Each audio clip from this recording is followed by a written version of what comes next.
but enough chit chat, let's get the show on the road, starting of course with their number 5 spot. We're in the heart of the mid-game and both teams are eyeing up the dragon, but red team pulls it out, threatening to take it. They continue to deny vision, and by now the enemy team feel like they need to rush in, so Echo and Janna set up a bait. A fully charged tornado flies in, knocking up 3 into Echo's full combo and stun, and then the rumble all comes down, splitting everyone up. Out of the Zhonya's, he decides to fall back on Rengar just to make sure he goes down, but then the Riven shows up with a flash knock up on 3. Caitlyn flashes out while the team turns on Riven, but the enemy Kalista is trying to clean up, so Echo ults back for the quad. So far they have a 4-for-0 plus the dragon, so Jay plays it slow and denies himself the penta to let his team safely finish off the ace.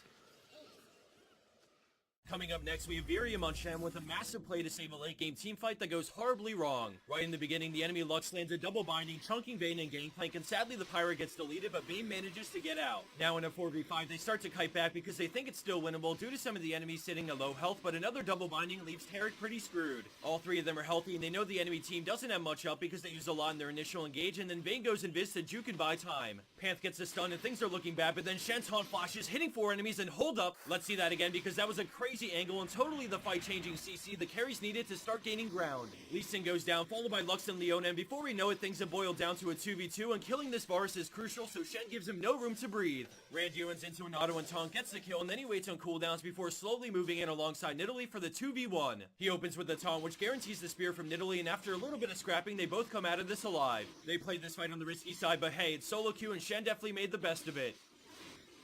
Up next, we have SKT Harry Styles repping your boy Faker with a nasty Azir play in a Diamond Elo game. After a lot of dancing around, neither team is committed to a full-blown fight, but the enemy team get a kill and decide to regroup with a positional advantage in the mid lane. Azir continues to poke and do what he can with Kog'Maw, but they're split from the friendly Braum, so they hang back and proceed with caution. All of a sudden, they notice the enemy Vayne fall out of position, and Braum and Irelia see an opening to go for her, but let's jump back to Azir, who's looking to flank. He spawns a soldier, drifting into a flash ult that pushes all 4 of them straight into Braum and Irelia for a devastatingly one-sided team fight in red team's favor. To make things even worse, the big Azir play happened right next to Baron, so after they get the final kill on TF, they also get a free Nashor to top it off.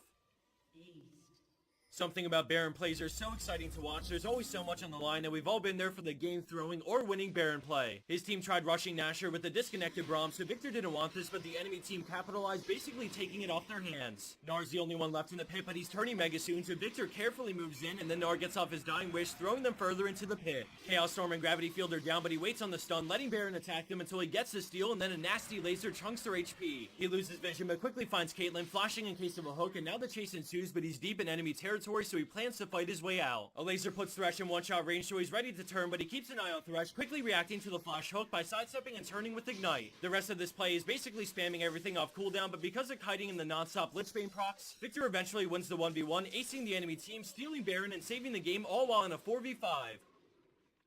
And for our number 1 pro play for this week, we have Hitta on Kassadin, and I have to give some props to Thresh for being a beast in this play as well. Their jungler is dead, so the enemy team goes straight to Baron, and GP tries to zone them away, but the enemy team decides to turn and fight. LeBlanc goes for a QW combo, but he rift walks it while staying on his target, taking him down, and next he wants Soraka to cut their lifeline as early as possible. He ults in EQ flash Wing to burst Soraka while getting out of the way of Ezreal's ult, and now he looks to take out their AD carry, but Ezreal heals and he gets knocked away. Catalyst heal plus his Q shield, a dangerous game, just barely keeps him alive, and then Thresh lands an incredible hook on LeBlanc as Kassadin slips out, clenching onto his life. Right as LeBlanc Qs, he rift walks at the same time, using Dangerous Game to continue to stay alive as he wraps up this play with an ace. If you have the time, I take another look at this play because the number of close calls and outplays are insane. And for our bonus clip of the week, we have a challenger play from Rusko Mafaja that proves all Elos can be Elo hell. The enemy team is doing Baron, and his team isn't in position to stop them, so he decides, what the heck, I'll see what I can do without going straight into die. As the rest of this plays on, keep your focus on Yasuo, but I wanted to use the remainder of our time to go through that giveaway I mentioned at the beginning of this video. To keep it nice and simple, we put a link in the description box that'll bring you to the giveaway, and it takes about 30 seconds to enter. It'll ask you to check out a new video series we have over on the HyperX channel called What's Your Plays. I definitely think it's something you'd want to see anyways, and this way you'll get to check it out while also throwing yourself in the drawing for the headset. I don't blame anyone for running ad block, but this is an incredible way to support our channel, and it's all done by simply entering yourself in a